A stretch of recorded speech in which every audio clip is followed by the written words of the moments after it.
All phenomena lack self, and the self cannot exist forever. In Tibetan Buddhism, how should we understand the concept of reincarnated beings? Regarding no self among the three Dharma seals, actually this does not conflict with the concept of reincarnated lamas in Tibetan Buddhism.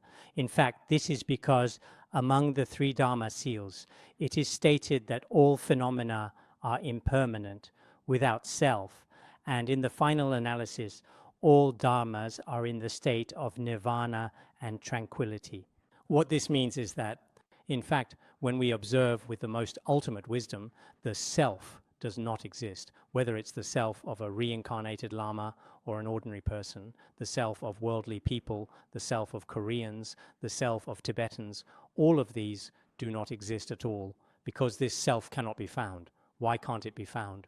I hope that if you have time, you can look into the Buddhist philosophy of Madhyamaka, the middle way. Madhyamaka specifically refutes both the self of persons and the self of phenomena. At that point, it is indeed the case that any so-called self does not exist. This is a theory concerning the ultimate nature of all phenomena. At this level, the self truly does not exist. However, in the context of Tibetan Buddhism today, whether it's reincarnated lamas or monastics, and even in worldly contexts, such as the Korean Buddhist Association, all of these exist on the level of worldly reality in the context of daily life. At this level, the reincarnation of lamas exists, the Korean Buddhist Association exists. National Taiwan University also exists. In the ultimate reality, not only does the self not exist, but NTU does not exist, I do not exist, and you do not exist either, at all. Why do they not exist? Because when you truly analyze them, they do not exist. Just like this microphone, it exists on the level of appearance, but if I really start to analyze it, this microphone is merely made up of countless tiny particles, atoms, and molecules. Ultimately, it too does not exist. So the Buddhist concept of no self is that it refers to its true nature, its fundamental essence. It is not talking about its appearance. What you are asking about, one asks about appearances, the other about ultimate reality. Or in our current terms, it's about phenomena and essence. This is something we must not confuse. The essence is emptiness. The Buddha never said that phenomena are also emptiness. Otherwise, why would we be here listening to the Dharma today or generating bodhicitta? There would be no need for any of it. But he never said to generate bodhicitta in essence or to generate bodhicitta within emptiness. He never said that. So this is where many people today are mistaken.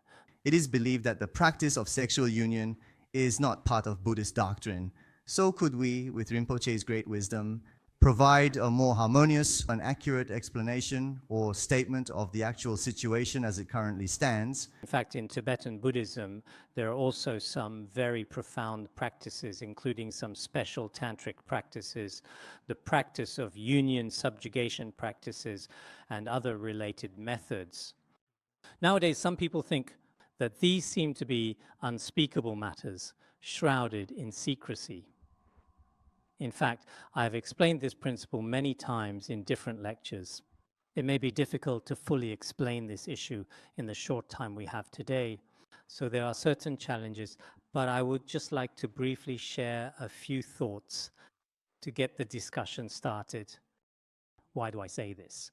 In fact, in Tibetan Buddhism, for example, the so-called union practices, subjugation practices, and so on, these tantric secret practices are not only discussed within Tibetan Buddhism. In the past, I have cited many examples from Tang esoteric Buddhism, including those translated by the three great translators of the Tang dynasty at that time. Many of the rituals in Tang esoteric Buddhism mention that in order to achieve complete and perfect enlightenment, one must rely on the wisdom consort to attain realization. There are such statements as well. In Han Chinese Buddhism, in the Maharatnakuta Sutra, there is a specific case about the Brahmin of the constellations. What is the story of the Brahmin of the constellations? At that time, the Brahmin of the constellations, he had been practicing in a very peaceful and quiet environment for a long time. Later, when he came to the city, a woman developed desire for him. She asked him to break his vows and marry her, saying that if he didn't, she would die. Initially, at the beginning, he did not agree. But later he truly developed great compassion and lived with her as a family, having children together for 12 years. In the end, not only did he not commit any wrongdoing, but this actually became a cause for the perfection of his spiritual merit. If we look at it on the surface, it seems that apparently a monk had a 12-year marital relationship with a woman, perhaps. Not only did this not break his vows, but if it even became a source of merit. This seems like a rather ridiculous thing, but in fact, this is not something unique to Tibetan Buddhism. It is actually mentioned in the Maharatnakuta Sutra of the exoteric tradition. I have looked into the Maharatnakuta Sutra before, and it is also included in the current Chinese translations. It was not translated from Tibetan. It also exists in the Han Chinese Buddhist tradition. So everyone here should consider this. Tibetan Buddhism actually does not advocate the practice of sexual union, but the so-called study of yin and yang is actually not about our attachment to the union of male and female. In reality, it's not like that. It's a kind of representation. Whether in Taoism or otherwise, yin and yang are symbolic. If we become attached to them as inherently real, that is also unreasonable. If we understand afflictions, desire, anger, ignorance, or any of the 5 poisons, they can become the 5 wisdoms of enlightenment. Those who know Han Chinese Buddhism, especially the Platform Sutra of the 6th Patriarch, know it teaches that afflictions are enlightenment. What are afflictions? Everyone here knows. Desire, anger, ignorance, arrogance, and jealousy, if their very essence is enlightenment, then beyond this, whether in the practice of union or subjugation, there is nothing more. I once asked some people about this, and they gave their explanations. Then I would ask, can you first explain the concept of afflictions are enlightenment in Han Chinese Buddhism? If afflictions are enlightenment, is there anything else beyond that? This is a crucial point. So I hope that when it comes to some positive doctrines in Tibetan Buddhism, you should take another look at them. I have also translated much related material on this topic in the relevant treatises and scriptures, including Khenpo Tsultrim Lodro, who has spoken about this issue many times. Once you hear these explanations, you will understand. In fact, in the Buddhist sutras, as long as you recognize the true nature of afflictions, there is nothing that is impure. However, not everyone can do this. Only those who have reached a certain level of realization can. In spiritual practice, there are practices for lay people and for monastics. As for lay people, this is not only the case in Tibetan Buddhism, but also in Chinese Buddhism. The conduct of lay practitioners is not refuted in such situations. Therefore, I hope everyone understands Buddhism from a positive perspective. This is very important. We are all confronting a serious problem, the issue of the wealth gap between rich and poor. Social problems have gradually emerged and expanded. Today, I see that Khenpo has come here to speak. He talked about the issue of cultivating the mind, which is extremely important. What Khenpo said, I believe everyone present here today has heard. As for what to do, we must each reflect and consider what actions to take. The mind is indeed extremely important to a person. Khenpo spoke about the mind. I think this is extremely important and highly meaningful. Thank you, everyone. Now, the second issue, I think, although it wasn't directly aimed at my question, what he said is still very relevant, in my opinion. Whether we are monastics or lay people now, everyone should care about people's livelihoods. Many countries, as well as practitioners, often talk about this. But in reality, when it comes to themselves, it's very difficult if this isn't done well. Even leaders will be criticized by others. As for practitioners, when practitioners act out of selfishness and self-interest to do many things for themselves, they will also be subject to all kinds of slander. This is a rule. This is a phenomenon.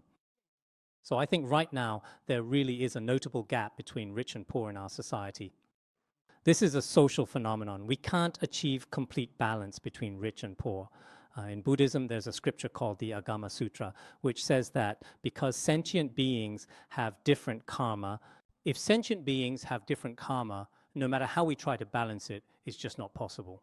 For example, in a family with 3 children, each of the 3 children has different karma. Even if the parents divide all their assets equally among them, when they grow up and use those resources, some will end up poor, some will be average, and some will be very successful. This happens. At times like this, we can also understand the Buddhist principle of cause and effect. But at the same time, each of us should also care deeply especially those who are poor. We should help others. I believe this is a kind of social responsibility, and it is also a method of spiritual practice. Now, the Buddha considered himself an educator, not a religious figure. I would like to ask, for someone engaged in religion, is it more about education or is it more about faith in deities and Buddhas? On one hand, Buddhism is indeed a religion.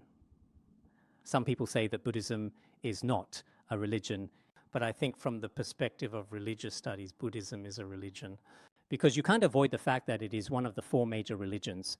Buddhism truly exists in the world, and at the World Parliament of Religions, it is also recognized as a religion.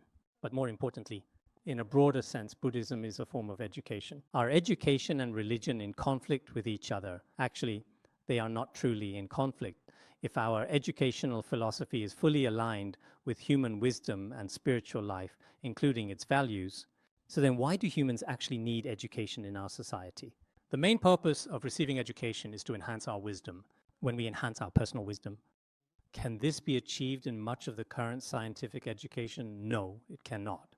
This includes Western countries as well, where science is extremely advanced, but their religion and faith rely on Eastern cultures such as Christianity, Buddhism, and other religions for support and sustenance. At this point, their education also needs to depend on religion. So, is Buddhism actually a form of education? Yes, it is indeed education. Is it a religion? In a certain sense, it is a religion. In a certain sense, the ultimate view of Buddhism is that it can hardly be called a religion. It's not that kind of narrow-minded thinking. At this point, I especially hope, though I'm not sure about the situation in Taiwan, that in today's education there is a real need for traditional cultural education. We need the Buddhist perspective of compassion, learning to be good from a young age. This is important. On the way here, I asked, what is the biggest concern in Taiwan recently? The answer was food safety, a major topic. Right now, it's even more intense here than on the mainland. I said, actually, when it comes to our morality and faith, if everyone could truly have compassion, then there would be no need to be so afraid about food safety. What is the reason for this? It's because in our higher education, from a young age, there has always been an education in the concept of compassion. This kind of education is completely in line with the spiritual essence of Buddhism. So I think Buddhism can also be considered a form of education. In a certain sense, it even transcends education. May I please ask the esteemed Khenpo, the first question is, what are the principles you adhere to when translating sutras and scriptures? Is it about reading the Buddhist scriptures and using your own understanding, then explaining them in a way that we can understand? When interpreting, what principles do you follow when dealing with classical versus modern content? What are the principles you need to grasp? Secondly, could you please tell us, when your teacher was instructing you, up to now, what has benefited you the most? Thank you. Well, regarding the first question, during my process of translation, in fact, your question is quite objective. Indeed, during my translation work, this has been a major issue that's difficult to balance. Because when translating directly according to classical thought, there is a huge difference compared to the way many people think today. So for many people, it's difficult to understand and process. But if you rely on some of the modern ways of thinking, it seems to go against some of the original doctrines. At times like this, I always try my best to faithfully translate according to the original author's ideas and style. During the translation process, I carefully consider the meaning within. In some places, as long as it doesn't violate the core principles, I try my best to accommodate the mentality, thinking, and culture of people today, as well as their values in my translations. As a result, of course, the language, lifestyle, and even some catchphrases and expressions that are commonly used by many people today are all incorporated into the translation. But what we are translating are, in fact, the words of great masters from long ago, which makes it difficult for people nowadays to accept. That's why, although I have translated many books in the past, not many people may actually know about them. Later, I wrote a few books using some of the language that people use today. At that time, some people might have had a bit more understanding about it. The second question, I have relied on my teacher for many years. Today, I see that many Dharma teachers from the International Tibetan Buddhism Research Association were also among those of us who relied on our precious teacher together back then. Because of his thoughtful approach and insightful teachings, he had a lasting impact on our lives, shaping our journeys meaningfully. This point applies not only to some of the monastics from the Research Association present here, as well as some of the dedicated teachers here in Taichung today, and some other scholars as well, have also received many teachings from him in person. Although the words of a teacher may not differ much from one another, in Buddhism, this is called blessing. In the secular world, you might call it power. People's words are different from one another. A single sentence from some people can truly have a tremendous effect and power. There is a saying among Tibetans that goes, people are not the same. If everyone were the same, it's impossible for one person to become a monarch and another to become a servant.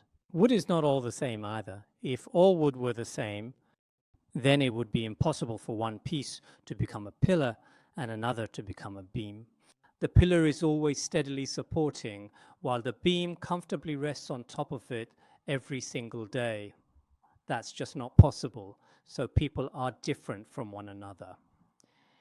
My teacher truly possessed incredible blessings and remarkable power. Many of the teachings he gave throughout his life have been endlessly beneficial to me. But most importantly, he often said that we must observe our own mind and benefit others. The 4 words, observe the mind and benefit others. I feel that these 4 words have been the most beneficial to me in my entire life. Observe the mind, observe your own mind. We need to understand what our mind is truly like and what it means.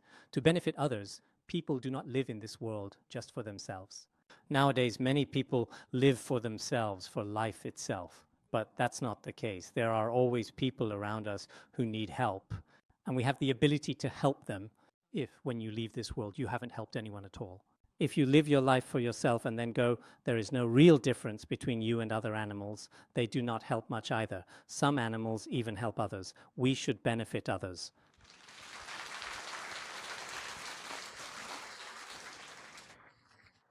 Today I'm honored to participate in this grand event.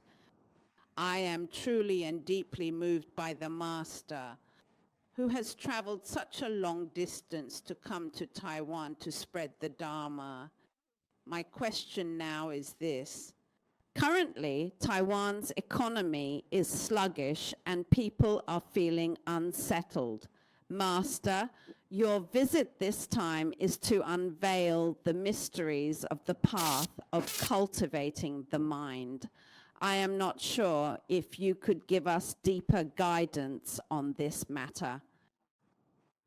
Especially since National Taiwan University is our highest institution of learning, it would be invaluable for you to provide guidance in this area. We also once again sincerely welcome you to come to Taiwan often to spread the Dharma. So, Master, please use your deep and profound wisdom to enlighten us. Thank you. Coming to Taiwan, I don't know if I'll come often in the future. Let's see how things go. The main point of your question is that here in Taiwan, perhaps the economy rises and falls, and people's hearts are sometimes good, sometimes troubled. But this is not unique to Taiwan. It's the same all over the world and in every family as well. So for those of us who study Buddhism, we see this world very clearly and deeply. Some developed countries, some developing countries, all think they are doing well. But after a while, they start to decline again, facing financial storms and crises. All kinds of different phenomena keep appearing one after another. It's the same with individual families and with people's living conditions. It's the same with personal relationships. So I deeply believe and trust in what the wise Buddha taught us, that all things and events are truly impermanent. On this beautiful island of Taiwan, the law of impermanence is also unavoidable. So I think it's hard to say what things will become in the future. But honestly, at any time, spiritual practice is truly very important. If everyone can practice, whether you're poor or rich, powerful or of high status, you can always face things calmly, accept them peacefully, and greet them with a smile. In other words, in our daily lives, there are many, many emotions: joy, anger, sorrow, and grief, all kinds of ups and downs, separations and reunions. It's always been like this. At times like this, as someone from Taiwan, no matter what level you look at it from, there will definitely be fluctuations. But these fluctuations were the same 20 years ago and the same 30 years ago. Yesterday, I met someone. He said, "I've been on this island for 60 years now." I asked, "How was it 60 years ago?" "It was still like this." "How is it now?" "It's still the same now." So 60 years from now, the people sitting here may not still be in this world. Most of us might have already left, but even 60 years later, perhaps things will still be continually changing, perhaps. This is just a social phenomenon.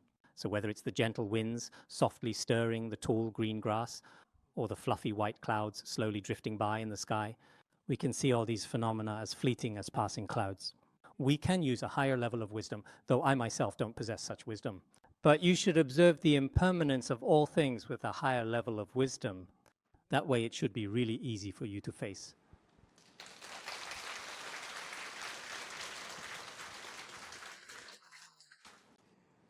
Hello, Khenpo. I would like to ask you some questions. I'm encountering some problems right now. Regarding non-Buddhists or people without religious beliefs, they were feeling extremely and deeply depressed when they encountered a terminal illness. Before the process of dying began, they would often feel completely desperate and hopeless. This process will be very arduous. Could you please offer some guidance, Khenpo? How can we help non-Buddhists like this in a meaningful way? Whether you are a Buddhist or not, everyone will eventually face death. This is something that no one, regardless of their beliefs or background, can avoid. As for my own principle, I hold that whether you practice Buddhism, choose not to follow its teachings, or even if you criticize or speak against Buddhism, the reality of death remains unchanged for every individual. I believe in treating everyone with a tolerant and thoughtful wisdom. Similarly, among Buddhists, there is also a very open and accepting attitude toward all other religions, including what I heard just yesterday, that many members of the Tibetan Buddhism Research Association have a very inclusive attitude toward Theravada Buddhism and Chinese Buddhism as well, in particular. This is extremely important. Especially in today's era of globalization, now more than ever, it is absolutely essential. When it comes to the deaths of certain non-Buddhists, of course, some of them are able to accept certain end-of-life care practices based on faith, including rituals for transferring merit and chanting support, as well as prayers for their well-being. These are things they can accept. If they are certainly willing, we can use these particular methods. If they really cannot accept it, we can recite Buddhist mantras such as the Avalokiteshvara heart mantra or Amitabha Buddha, and so on. Sometimes with non-Buddhists, and when nothing else can be done, if I feel truly compassionate, I quietly recite a few lines of the Avalokiteshvara heart mantra. I make sure the family or people nearby do not hear it, as they might feel uncomfortable. So the only thing I can do is to plant a seed of virtue in this way. Other than that, there may not be much else that can be done. But for non-Buddhists, I especially hope that in today's open event, I believe there are many non-Buddhists present. But for non-Buddhists, I hope you can also take a look at this world. Consider whether the wisdom of Buddhism is beneficial or not to your life. If it is beneficial, don't wait until you're 70 or 80 years old to start believing. It might be too late by then, because when people get old, sometimes, let alone Buddhist studies, even learning ordinary worldly knowledge becomes very difficult.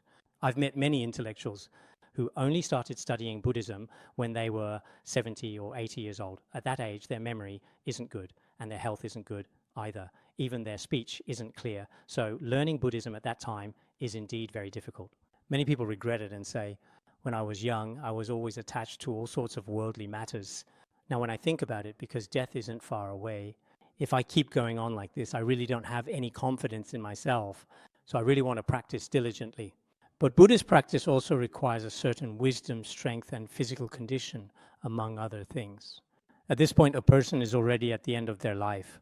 Generally, when you reach a certain age, it can be very difficult. So I especially hope that some non-Buddhists Of course, whether you have faith or not is your own business. Faith is a personal freedom. But whether not having faith is right or wrong, you can observe for yourself. If you think it's right, then that's fine. None of us can stop anyone from walking the right path, so everyone should observe more carefully. Respected Khenpo, hello. I am surnamed Huang, a disciple of the Bodhi Association in Taiwan. I have read your books and watched your teachings on disc for quite some time now, and I've been deeply moved. Today, Khenpo, you are able to come to Taiwan to give us a teaching. I have a question regarding spiritual practice. Because in your books and DVDs, you have always reminded us to cultivate renunciation and bodhicitta. But when we are making the so-called aspiration to benefit all sentient beings, we often feel confused, as if, as Mahayana disciples, our purpose in benefiting sentient beings is to help everyone understand the suffering of samsara, or to let them know the benefits of the Dharma. But for some other people, especially those individuals who may not have ever been exposed to Buddhism in their lives, it seems that the benefit they seek is not this. What they may want are otherworldly benefits. If I truly benefit them according to what they want, it seems like I am just encouraging their greed, anger, and ignorance. So in this regard, could Khenpo please tell us, when we want to benefit sentient beings, what does it truly mean to benefit sentient beings? Thank you. There are two ways to benefit sentient beings, temporarily and ultimately. As for temporarily benefiting sentient beings, for example, when sentient beings have nothing to eat, you give them food. When they have nothing to wear, you give them clothing. And when they lack other necessities, you provide those as well. This is also a form of temporary benefit, because we often see in the Buddha's biographies, the Buddha, for the sake of certain sentient beings in front of him, when they lacked food and drink, would, with great compassion, become a supportive condition, providing and fulfilling their needs. This is also one of our methods. Of course, the most ultimate way to benefit is actually not through money, status, or wealth. The most important thing is that we truly need to attain genuine liberation from the ocean of suffering in the three realms of samsara. This is the most important way to benefit sentient beings. Of course, if we want to benefit sentient beings, we may need to analyze specific issues on a case-by-case basis. We need to skillfully observe this situation. Will benefiting sentient beings in this way cause any harm to this person? If it does no harm, then even if I only provide temporary benefit or help to them, it is still much better than not helping at all or acting out of selfishness and malice. Therefore, I should go ahead and do it. But if by benefiting sentient beings in this way, I actually increase their greed, anger, and ignorance, causing their greed to become insatiable, causing the flames of their anger to never be extinguished, then this cannot be called benefiting sentient beings. This is actually, in fact, deliberately increasing others' afflictions and suffering. In such cases, I would rather not act. Instead, I can simply remain calm, composed, or at ease. There's nothing wrong with that either.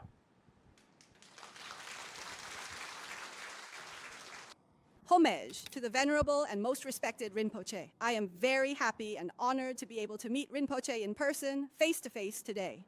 It's wonderful to see you, thank you.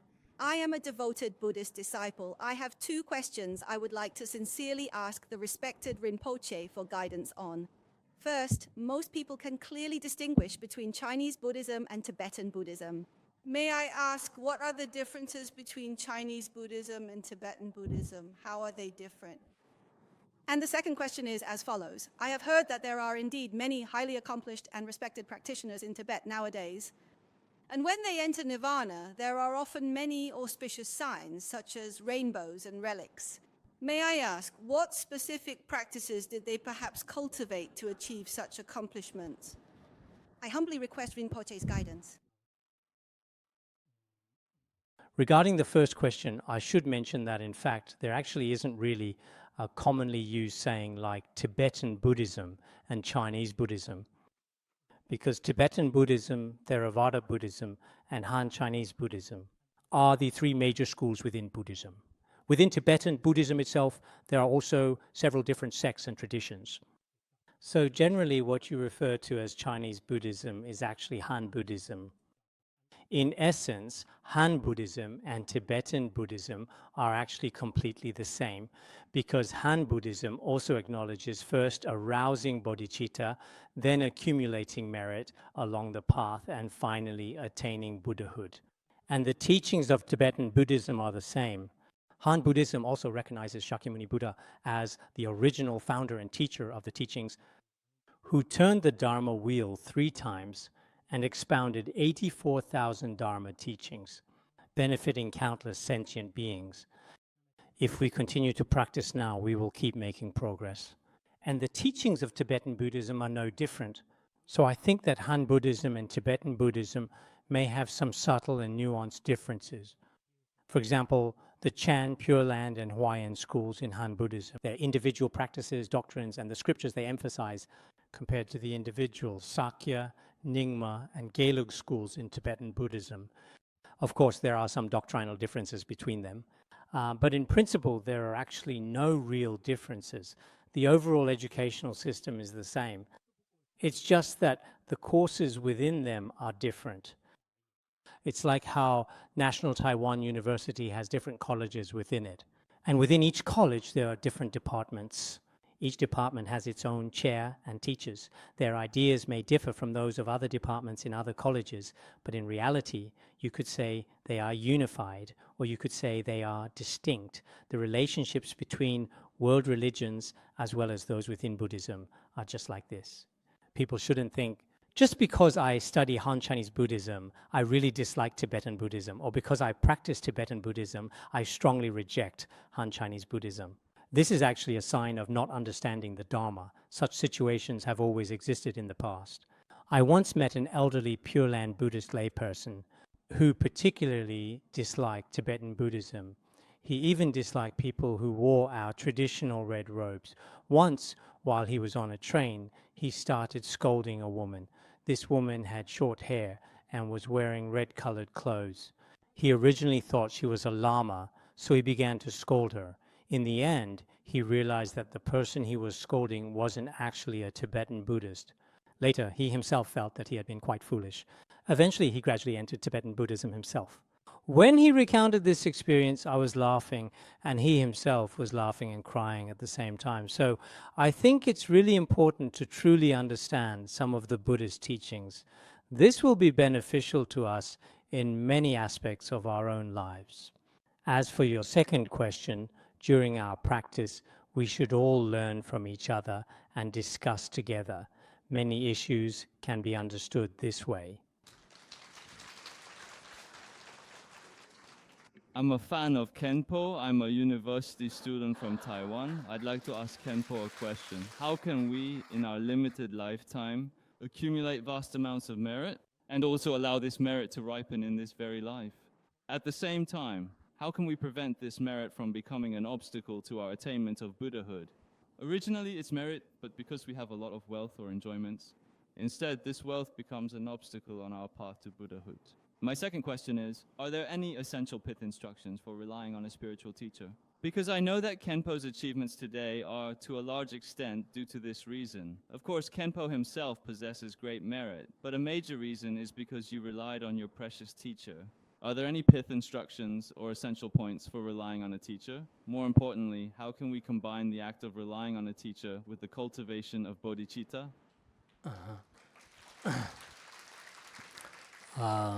Regarding your first question, the merit you mentioned is generally understood by many people in 2 ways. Some people refer to merit as the merit of wisdom, the merit of wealth, including one's own physical health and so on. These are also called merit, which refers to positive qualities. For some people, merit simply means wealth. If someone says, I have great merit, it means this person has a lot of money. If I say I have no merit, I feel ashamed, it also means I think I have no money. That's what it means. I'm not quite sure exactly what you're asking, but in fact, what we call merit. It should be said that this is indeed related to one's past lives to a certain extent. Some people genuinely want to do good deeds. They sincerely wish to be sharp-witted, to possess abundant wealth and lasting prosperity. They hope to be strong in their abilities and to have a calm, peaceful, and happy mindset. However, Because they unfortunately lacked merit in their past lives, their mindset is often a complete mess, filled with confusion. When it comes to accumulating wealth and money, the harder they work, the poorer they become. The more desperately they try, the more exhausted they get, and in the end, they are left with nothing. Someone once said, "Now I have nothing left except for money." Another person replied, "Ah, that's great. You don't need anything. Having money is enough." But in reality, it isn't so. What we call blessings or good fortune truly does require accumulation from past lives. It's because of the accumulation in past lives that we have what we do today, and we will have future lives as well. So we need to accumulate blessings now too. What does it mean to accumulate blessings? It's like charging a battery. You charged yesterday and used it today. Today, you keep charging and you'll need it tomorrow. So as long as we keep accumulating, up to now, I think I'm still doing okay. I see some wealthy people, some people who feel they are truly blessed. But if they keep using and using, by the next life, things might actually become very difficult for them. That's why we probably need to keep consistently and continuously accumulating good roots over time. That's the first issue. The second issue is relying on a spiritual teacher. There are indeed many methods and key instructions for this, especially the 50 verses on guru devotion composed by great Indian masters. Master Tsongkhapa wrote commentaries on it. Venerable Longchenpa, in the Wish-Fulfilling Treasure, has a chapter dedicated to relying on the spiritual teacher, Venerable Longchenpa. In Finding Comfort and Ease in the Nature of Mind, he covers how to rely on spiritual friends. Patrul Rinpoche covers this in the 6th chapter of the Common Preliminary Practices, in the words of my perfect teacher. Many other great masters, too, have spoken extensively about relying on spiritual friends. As for me personally, Patrul Rinpoche explains this in the words of my perfect teacher. At the beginning, one should very carefully observe. In the middle, one should rely properly. And in the end, one should fully realize all the intentions and actions of the teacher. This is important. First, you must observe carefully. Don't be like some people nowadays who only care about receiving empowerments. Many people now first take refuge and then observe. But actually, in reality, this is simply incorrect. You should observe first, then rely. Nowadays, many people do the opposite. They first place their trust, then examine carefully, and finally end up slandering. This approach is unreasonable. You should first carefully observe, then truly rely. At a certain point, you should regard everything your teacher does as pure. Don't be like in your elections, where you choose someone first and then criticize them afterwards. Actually, relying on a teacher is completely the opposite of this approach. Nowadays, in some more open and places, of course, some things about the teacher can be said. They aren't meant to be deliberately avoided. But from the perspective of relying on a teacher in Buddhism, one should cultivate a pure perception. Because when our minds are impure or clouded, no matter who it is, you can always find countless faults in them. For example, when I am with a teacher, my teacher is truly no different from the Buddha. I still have such a teacher now. But if my mind is not pure, I can still find many faults. He sleeps in late at night, does this and that during the day, and so on. Especially since I'm quite articulate, I could point out many things about anyone. In fact, acting this way only creates negative karma for yourself and is meaningless for others. Therefore, we should rely on a pure and proper way of following a teacher. This is very important. First observe, then rely. After you have chosen to rely, you should carefully uphold all of your teacher's instructions. Even if it's just a smile or a single word from your teacher, it can contain very profound guidance.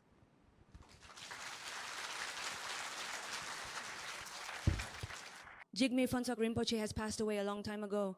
Why hasn't he reincarnated yet? Did he leave any final words at the time of his passing, indicating when he would reincarnate?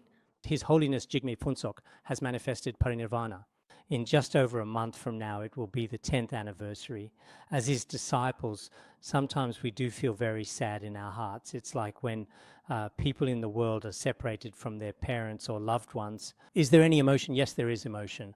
But as disciples left behind after the Guru has departed, in this particular situation, in a certain sense, it feels very desolate in this world.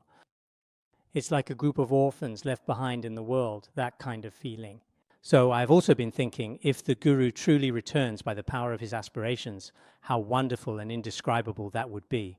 But in fact, about 2 months before the Guru was about to enter parinirvana, he said this at a Dharma assembly: I am willing to be reborn in the pure land of ultimate bliss, but after I pass away, You should not rush to find my reincarnation in such a short period of time at this moment. If less than 49 days have passed since I left, and you already recognize someone as my reincarnation, that would not be appropriate. He said something like this. But in the Guru's words, he never said he would never return. If the conditions are right, I believe the reincarnation of His Holiness will surely come. But as for when the right conditions will actually arise, that still remains a mystery to us. No matter what happens, as long as we sincerely pray to the Guru, I believe the Guru has never truly left us. Just as it is clearly stated in the Lotus Sutra, although the Buddha appeared to leave this world, in reality the Buddha has actually never left us.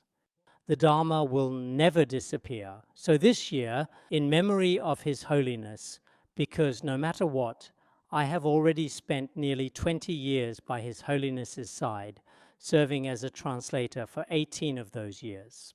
This year, in order to repay this kindness and let more people know about some of the most profound and easily accessible teachings of His Holiness, there is a book titled Always Present, will be officially released the day after tomorrow. I believe that if you have faith in Him and trust in His wisdom and guidance, we can always receive the Guru's wisdom and compassion. Personally, I think that in this lifetime, I may not have the chance to see the Guru's physical form again. But even if I don't see him, the teachings left behind by the Guru are in fact the Dharmakaya Guru. After His Holiness passed into Parinirvana, many great masters also said that the Guru's teachings are the Guru himself. This is actually very important for us. The last question is, because he is a staff member of the Jogye order of Korean Buddhism, he would like to ask, if he invites you to Korea to give teachings, would you come? Thank you very much.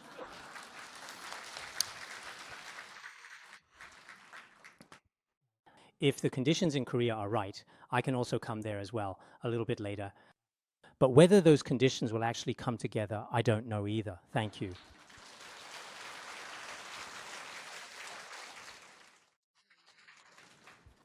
Homage to the Guru, I would like to ask a question about adjusting the 500,000 accumulations in the preliminary practices. I am also a member of the Buddhist Study Association, so when promoting the preliminary practices of the words of my perfect teacher, I often encounter these issues. First, people often respond by saying, there was actually no established tradition of 500,000 preliminary practices during the Buddha's time. Second, their question is this: nowadays, there are many other realized masters who also offer adaptations to different cultures and environments. They have made modifications to the preliminary practices, for example, using the practice of Oma Hung, or using analytical meditation as a substitute. I wonder, regarding these kinds of adjustments to the preliminary practices, what is the Guru's view in your opinion? In this way, whenever we practice any Dharma method, there are always the Buddha's teachings and the lineages that have been continued by later great masters throughout history. This continued lineage must always be combined with its pith instructions. This is very important for our practice. Practicing the 500,000 preliminaries. There is also a tradition of preliminary practices in the Gelug school. The Nyingma school also has this tradition, especially according to Patrul Rinpoche.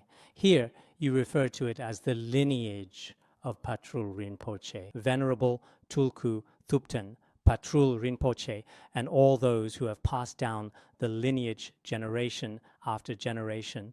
All of their disciples have already completed. Some have practiced the preliminaries 25 times. Some have done it 3 times, 10 times. So we place great emphasis on practicing the preliminaries. Why do we say this? Why do we need to do 500,000? Because if we haven't reached that number, in reality, our conduct or behavior still falls short, at least to some extent. Of course, if you don't want to practice, that's also fine, but this is a way to test the conduct of disciples in the lineage. For example, in Han Chinese Buddhism, when practicing Chan meditation, there are specific forms like running meditation and walking meditation. These types of meditation are not described this way in the Buddhist scriptures, but in reality, when it comes to the lineage masters of later generations, if you don't want to follow this path, then it's possible for you to create your own truly unique path. But whether you actually have the ability to do so is indeed very difficult. Some people have asked me before, is it okay not to practice the 500,000 preliminaries? I said, it's possible not to practice them, but according to our lineage masters, Indeed, from Venerable Longchenpa to Venerable Jigme Lingpa, especially many lineage masters of the Nyingma tradition, all place great emphasis on the preliminaries. Nowadays, many people are unwilling to practice them because they're busy with work and want a fast food culture. But in reality, they are not yet ready to practice the main practices. So I strongly emphasize that everyone should complete the 500,000 preliminaries. This year, we are transmitting the esoteric teachings of the Great Illusory Transformation Net. If someone hasn't completed the preliminaries, they can't attend. Even if they listen, it's like building castles in the air. It won't have much effect. Their mindset isn't ready.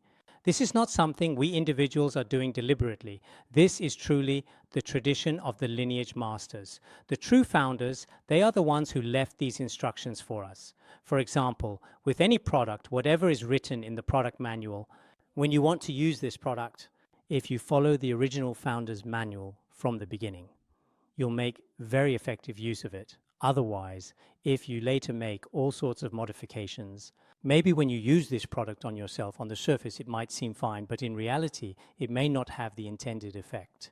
So, in many Tibetan Buddhist lineages, the mindset of Buddhists who have completed the preliminary practices is completely different, whether they are monastics or lay people. Those who haven't completed the preliminary practices, even though they may say themselves, I've already received such and such empowerment or practiced the highest teachings, after a while, they might regress rather quickly. So I still recommend that everyone really shouldn't search for all sorts of similar reasons or just make various excuses, no matter how great our wisdom is. It can't compare to a fraction of the wisdom of great masters of the past, so everyone should be cautious.